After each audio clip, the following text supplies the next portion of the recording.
بسم اللہ الرحمن الرحیم۔ السلام علیکم ورحمۃ اللہ وبرکاتہ۔ ناظرین، آپ کو میری ویڈیو پسند آئے تو لائک شیئر سبسکرائب کرنا نہ بھولیں۔ تہجد کے بیان۔ رات کے وقت تہجد کی نماز پڑھنا۔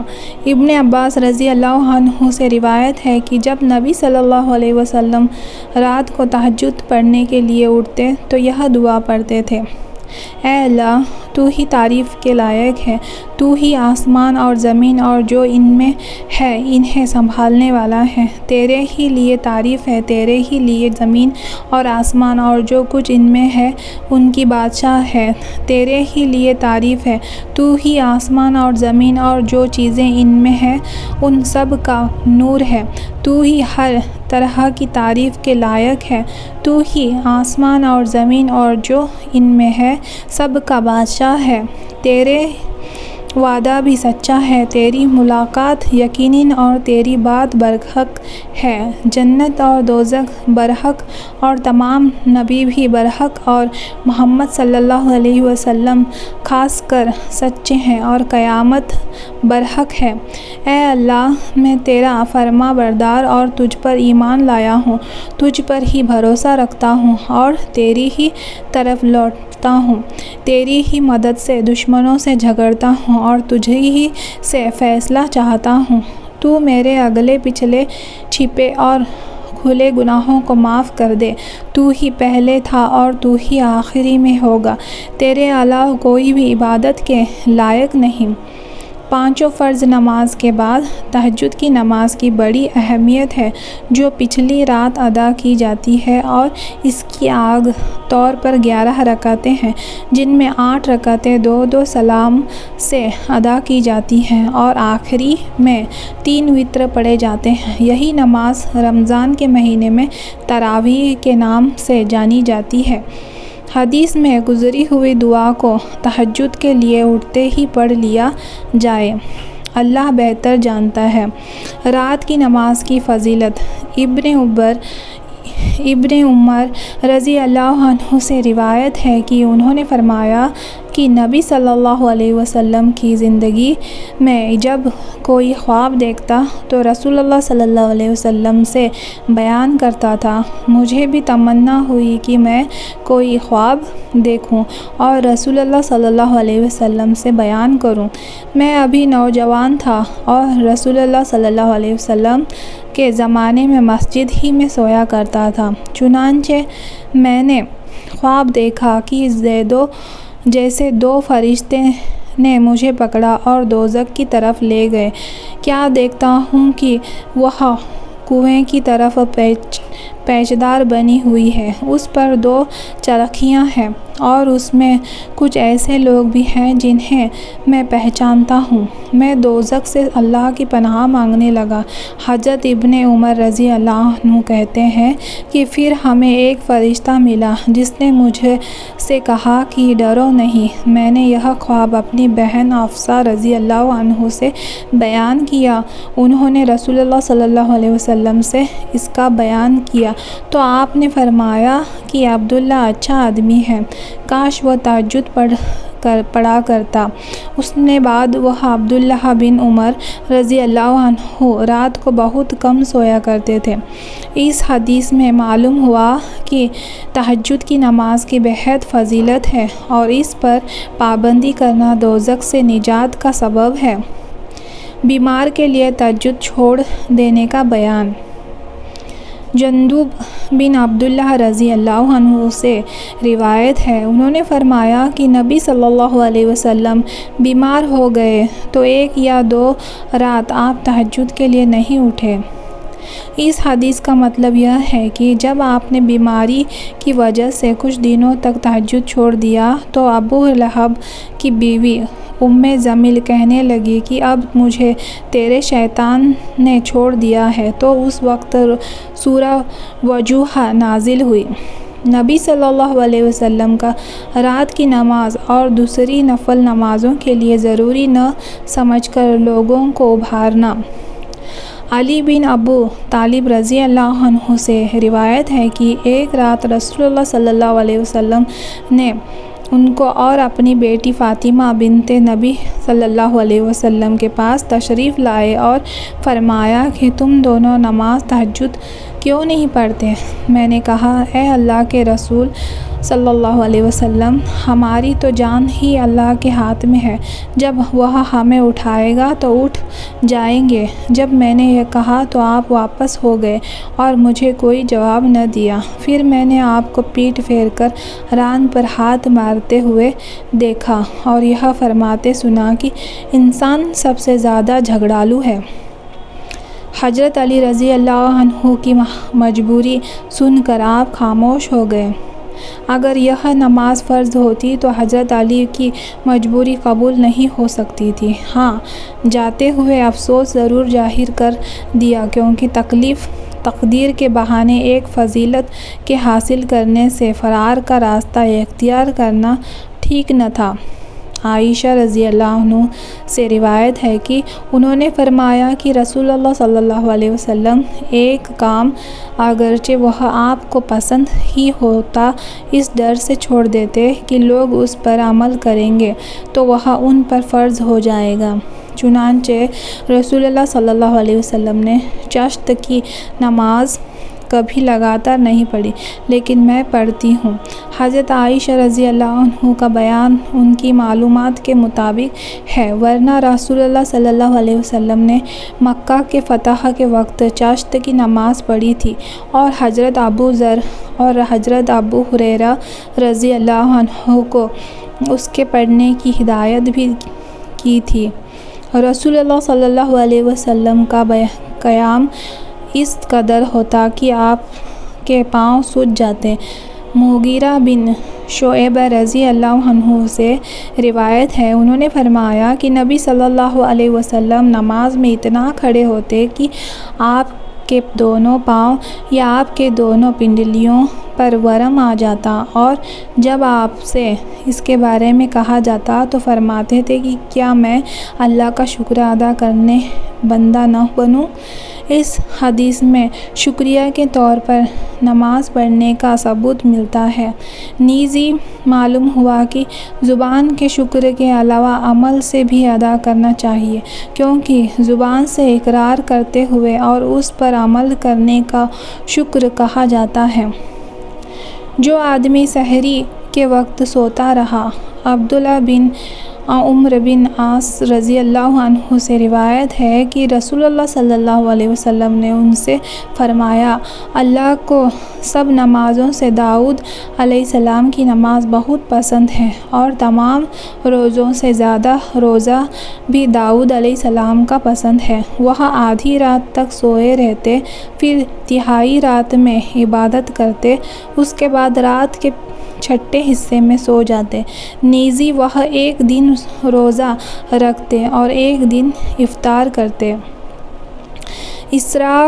اس کا مطلب یہ ہے کہ اگر رات کے 12 گھنٹے ہو تو پہلے 6 گھنٹے سو لیتے، پھر 4 گھنٹے عبادت کرتے، پھر 2 گھنٹے آرام فرماتے، گویا کہ سحری کا وقت سو کر گزار دیتے۔ یہی عنوان کا مقصد ہے۔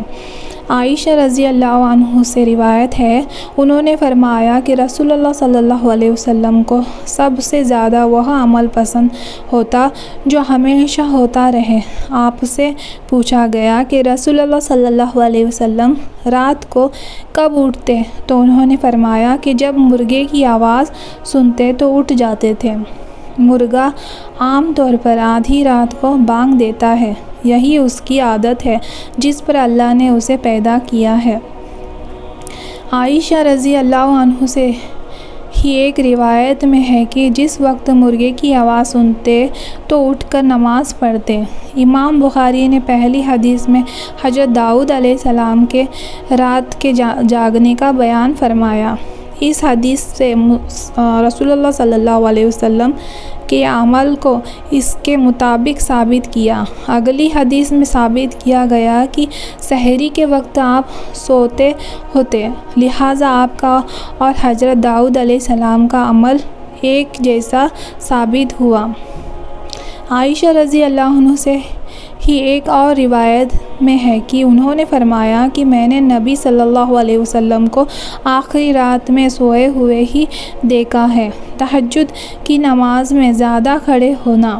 عبداللہ بن مسعود رضی اللہ عنہ سے روایت ہے، انہوں نے فرمایا کہ میں نے ایک رات نبی صلی اللہ علیہ وسلم کے ساتھ تہجد کی نماز پڑھی تو آپ کافی دیر کھڑے رہے، یہاں تک کہ میری نیت بگڑ گئی۔ آپ سے پوچھا گیا کہ آپ کے دل میں کیا ہے؟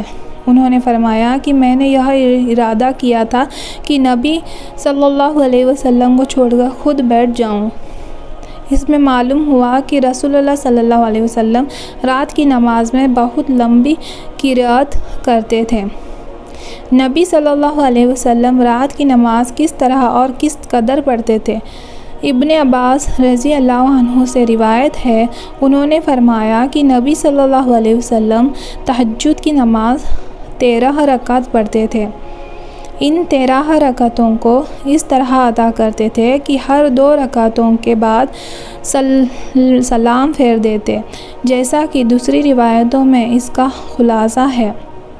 عائشہ رضی اللہ عنہ سے روایت ہے، انہوں نے فرمایا کہ نبی صلی اللہ علیہ وسلم رات کو 13 رکعت نماز پڑھتے تھے، انہی میں وتر اور فرض کی 2 رکعتیں سنت بھی شامل ہوتی تھی۔ نماز فرض کی 2 سنتیں ملا کر 13 رکعتیں ہیں، کیونکہ حضرت عائشہ رضی اللہ عنہ کی دوسری روایت میں ہے کہ رسول اللہ صلی اللہ علیہ وسلم رمضان یا رمضان کے علاوہ کبھی 11 رکعت سے زیادہ نہیں پڑھتے تھے۔ چونکہ دن کے فرائض بھی 11 ہیں، اسی لیے رات کے وتر بھی 11 تھے۔ اسی طرح رات کے نفل اور دن کے فرض ایک برابر ہوتے تھے۔ نبی صلی اللہ علیہ وسلم کی رات کی نماز اور سونا نیزی رات کی نماز کس قدر منسوخ ہوئی؟ انس رضی اللہ عنہ سے روایت ہے، انہوں نے فرمایا کہ رسول اللہ صلی اللہ علیہ وسلم کسی مہینے میں ایسا افطار کرتے تھے کہ ہم خیال کرتے تھے کہ اس مہینے میں آپ بالکل روزہ نہیں رکھیں گے، اور جب روزے رکھتے تو اتنے لگاتار کہ ہم سوچتے اب اس میں بالکل افطار ہی نہیں کریں گے۔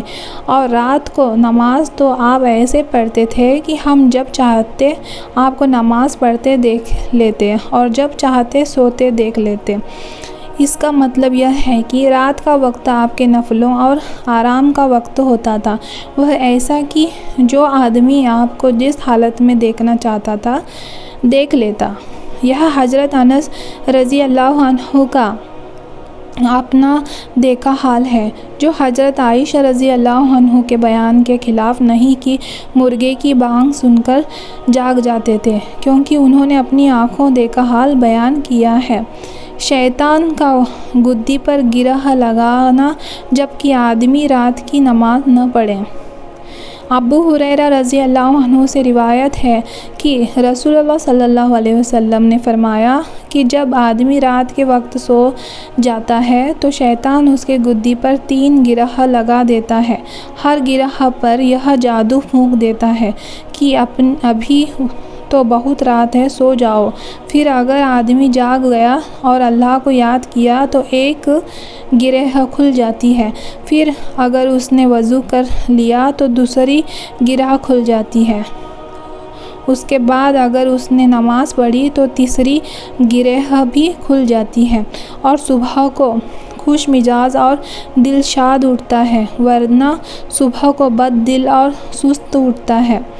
ان شیطانی گروہوں کو حقیقت میں مانا جائے اور یہ گرہ ایک شیطانی دھاگے میں ہوتی ہے اور وہ دھاگا گدی پر ہوتا ہے۔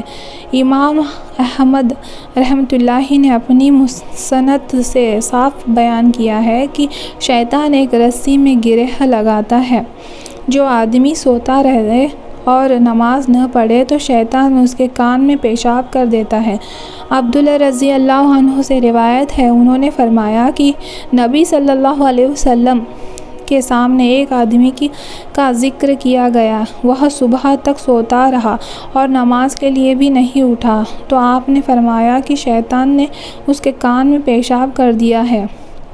جب شیطان کھاتا پیتا اور نکاح بھی کرتا ہے تو اس کا غافل اور بے نمازی کے کان میں پیشاب کر دینا عقل سے دور نہیں۔ پچھلی رات دعا اور نماز کا بیان۔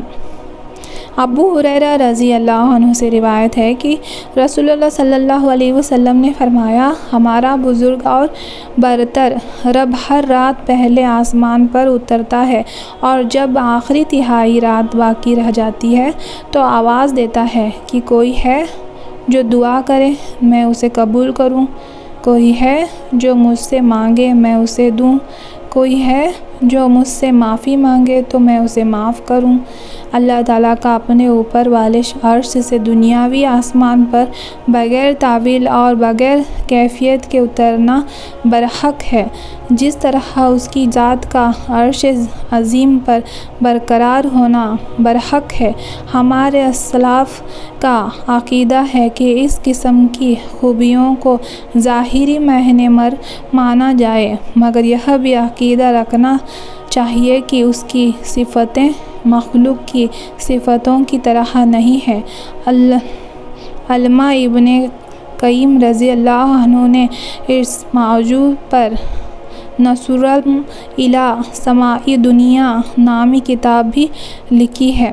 جو آدمی رات کے شروع میں سو جائے اور رات کے آخر میں جاگے، عائشہ رضی اللہ عنہ سے روایت ہے، ان سے نبی صلی اللہ علیہ وسلم کی تہجد کی نماز کے بارے میں سوال کیا گیا تو انہوں نے فرمایا کہ آپ رات کے شروع میں سو جاتے اور پچھلی رات اٹھ کر نماز پڑھتے، پھر اپنے بستر پر لوٹ جاتے، پھر جب اذان دینے والا اذان دیتا تو اٹھ کھڑے ہوتے، اگر ضرورت ہوتی تو غسل کرتے ورنہ وضو کر کے باہر تشریف لے جاتے۔ اس سے معلوم ہوا کہ رسول اللہ صلی اللہ علیہ وسلم کو اگر بیویوں سے ملنے کی ضرورت ہوتی تو اسے تہجد ادا کرنے کے بعد پورا کرتے، کیونکہ عبادتوں کے سلسلے میں رسول اللہ صلی اللہ علیہ وسلم کے یہی شان کے مطابق تھا۔ نبی صلی اللہ علیہ وسلم کا رمضان اور رمضان کے علاوہ رات کا قیام۔ عائشہ رضی اللہ عنہ سے ہی روایت ہے، ان سے پوچھا گیا کہ رمضان میں رسول اللہ صلی اللہ علیہ وسلم کی تہجد کی نماز کیسی ہوتی تھی تو انہوں نے فرمایا کہ رسول اللہ صلی اللہ علیہ وسلم رمضان اور رمضان کے علاوہ 11 رکعات سے زیادہ نہیں پڑھتے تھے۔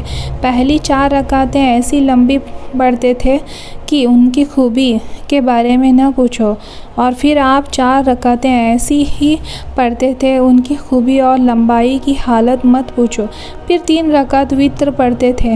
عائشہ رضی اللہ عنہ فرماتی ہیں کہ میں نے پوچھا، اے اللہ کے رسول صلی اللہ علیہ وسلم، کیا آپ وتر پڑھنے سے پہلے سوتے رہتے ہیں؟ تو آپ نے فرمایا، میری آنکھوں تو سو جاتی ہے مگر میرا دل نہیں سوتا۔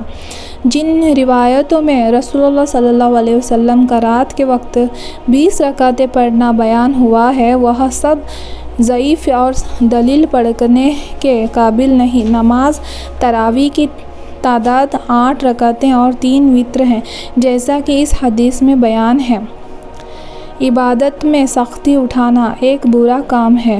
انس رضی اللہ عنہ سے روایت ہے، انہوں نے فرمایا کہ ایک بار نبی صلی اللہ علیہ وسلم مسجد میں داخل ہوئے تو دیکھا کہ 2 کھمبوں کے بیچ ایک رسی لٹکی رہی ہے۔ آپ نے فرمایا، یہ رسی کیسی ہے؟ لوگوں نے کہا کہ یہ رسی زینب رضی اللہ عنہ کی لٹکائی ہوئی ہے، جب وہ نماز میں کھڑے کھڑے تھک جاتے ہیں تو اس سے لٹک جاتی ہے۔ نبی صلی اللہ علیہ وسلم نے فرمایا، نہیں، ایسا ہرگز نہیں چاہیے، اسے کھول دو۔ تم میں ہر آدمی چستی کی حالت تک نماز پڑھے، اگر تھک جائے تو بیٹھ جائے۔ معلوم ہوا کہ عبادت کرتے وقت بیچ کی چال اختیار کرنا چاہیے اور اس کے بعد زیادہ سختی کی مناہی ہے، کیونکہ ایسا کرنا عبادت کی روح کے خلاف ہے۔ علمائی مقصد یہ ہے کہ عبادت میں سختی عیب ہے، کیونکہ ایسا کرنے سے دل میں نفرت پیدا ہو جاتی ہے جو برائی کے قابل ہے۔ تہجد کے اہتمام کے بعد اسے چھوڑ دینا برا ہے۔ عبدل بن عمرو بن عاص رضی اللہ عنہ سے روایت ہے، انہوں نے کہا کہ رسول اللہ صلی اللہ علیہ وسلم نے مجھے فرمایا، عبدل رضی اللہ عنہ فلاں آدمی کی طرح نہ ہو جانا کہ وہ رات کو اٹھا کرتا تھا، پھر اس نے رات میں قیام کرنا چھوڑ دیا۔ اس حدیث کا مقصد یہ ہے کہ نیکی کے کام میں سہولت اور آسانی کو خیال میں رکھتے ہوئے اسے لگاتار کرنا چاہیے۔ اس آدمی کی فضیلت جو رات میں اٹھے اور نماز پڑھے۔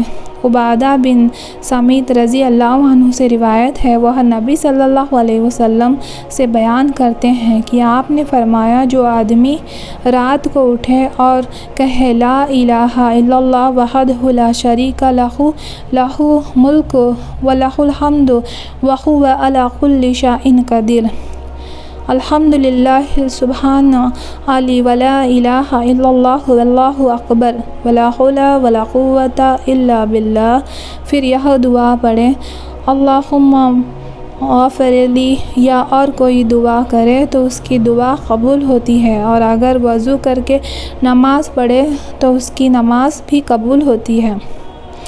ضروری ہے کہ جو آدمی اس حدیث کو پڑھتے ہوئے چاہیے کہ اپنے اندر صاف نیت پیدا کرے اور اس عمل کو غنیمت سمجھے۔ ابو ہریرہ رضی اللہ عنہ سے روایت ہے کہ وہ تقریر کرتے ہوئے رسول اللہ صلی اللہ علیہ وسلم کا ذکر کرنے لگے کہ آپ نے ایک بار فرمایا، تمہارا بھائی عبداللہ بن رواحہ رضی اللہ عنہ کو کوئی بیہودہ بات نہیں کہتا، دیکھو تو کیسا اچھا باتیں سنتا ہے۔ ہم میں اللہ کے رسول صلی اللہ علیہ وسلم ہیں جو اللہ کی کتاب کی تلاوت کرتے ہیں۔ جب صبح ہوتی ہے تو ہم تو اندھے تھے، اس نے ہمیں ہدایت پر لگایا، اور ہمیں دلی یقین ہے کہ وہ جو کچھ کہتے ہیں وہ حقیقت میں سچ ہے۔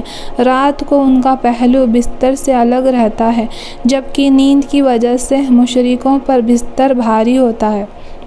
معلوم ہوا کہ تقریر کی مجلس میں رسول اللہ صلی اللہ علیہ وسلم کا ذکر بھلائی اور برکت کا سبب ہے، لیکن بناوٹی عید میلاد کی محفلوں کا کوئی ثبوت نہیں۔ یہ خیر القرون سے بہت بعد کی پیداوار ہے۔ عبداللہ بن عمر رضی اللہ عنہ سے روایت ہے، انہوں نے فرمایا، میں نبی صلی اللہ علیہ وسلم کے زمانے میں ایک خواب دیکھا، جیسے میرے ہاتھ میں ریشم کا ایک ٹکڑا ہے، میں جہاں جاتا چاہتا ہوں وہ مجھے اڑا لے جاتا ہے، اور میں نے یہ بھی دیکھا کہ جیسے دو آدمی میرے پاس آئے، بعد میں وہ پوری حدیث بیان کی جو پہلے گزر چکی ہے۔ اس حدیث میں ہے کہ حضرت عبداللہ بن عمر رضی اللہ عنہ اس کے بعد لگاتار تہجد پڑھنا شروع کر دیا۔ نفل نماز 2 رکعت کر کے پڑھنے کا بیان۔ جابر بن عبداللہ رضی اللہ عنہ سے روایت ہے، انہوں نے کہا کہ رسول اللہ صلی اللہ علیہ وسلم ہمیں تمام کاموں کے لیے اختیار کی تعلیم دیتے ہیں، جیسے ہمیں قرآن کی کوئی سورت سکھلایا کرتے تھے۔ ارشاد فرماتے ہیں کہ جب کوئی تم میں سے کسی کام کا ارادہ کرے تو وہ فرض کے علاوہ 2 رکعت پڑھ لے، پھر یوں کہے، اے اللہ، میں تجھ سے تیرے علم کی بدولت بھلائی چاہتا ہوں، اور تیری قدرت کی بدولت طاقت چاہتا ہوں، اور تجھ سے تیرا بہت بڑا فضل چاہتا ہوں۔ بے شک تو ہی قدرت رکھتا ہے اور میں قدرت نہیں رکھتا ہوں، اور تو جانتا ہے میں نہیں جانتا ہوں، چھپی ہوئی باتوں کا جاننے والا ہے۔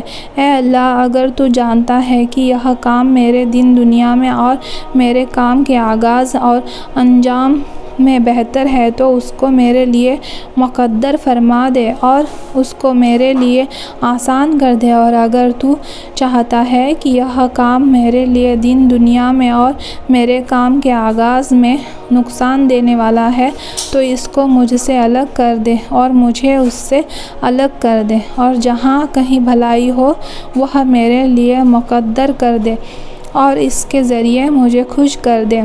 آپ نے فرمایا کہ پھر اپنی ضرورت کا نام لے اور اللہ کے سامنے پیش کریں۔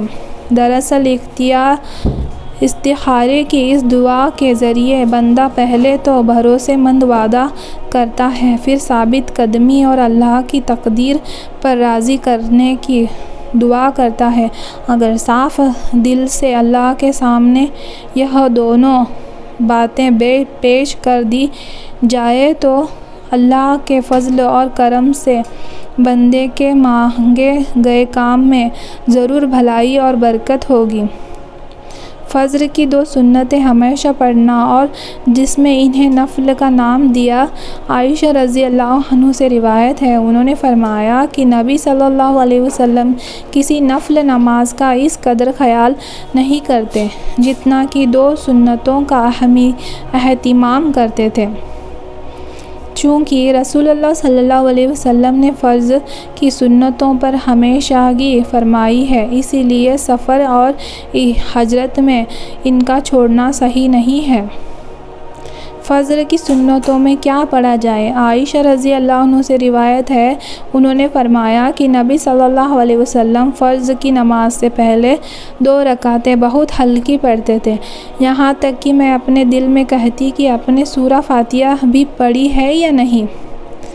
اس حدیث میں حضرت عائشہ رضی اللہ عنہ نے فرض کی سنت میں فاتحہ پڑھنے کے بارے میں شک ظاہر نہیں فرمایا، بلکہ مطلب یہ ہے کہ بہت ہلکی پڑھتے تھے۔ مسلم کی روایت میں ہے کہ پہلی رکعت میں قل یا ایھا الکافرون اور دوسری میں قل واللہ احد پڑھتے تھے۔ گھر میں چاشت کی نماز پڑھنے کا بیان۔ ابو ہریرہ رضی اللہ عنہ سے روایت ہے، انہوں نے فرمایا کہ میرے دوست رسول اللہ صلی اللہ علیہ وسلم نے مجھے 3 باتوں کی ہدایت فرمائی ہے اور جیتے جی میں انہیں ہرگز نہیں چھوڑوں گا۔ ایک تو ہر مہینے میں 3 روزے رکھنا، دوسری چاشت کی نماز پڑھنا، تیسری وتر کی پڑھ کر سونا۔ اس حدیث میں معلوم ہوا کہ جس نمازی کو سحر کے وقت اٹھنے پر یقین نہ ہو وہ نیند سے پہلے وتر پڑھ لے، اور جسے یقین ہو کہ صبح تہجد کے لیے اٹھے گا وہ فجر نکلنے سے پہلے وتر ادا کر لے، جیسا کہ مسلم کی روایت میں اس کی وضاحت موجود ہے۔ ظہر سے پہلے 2 سنتیں پڑھنا۔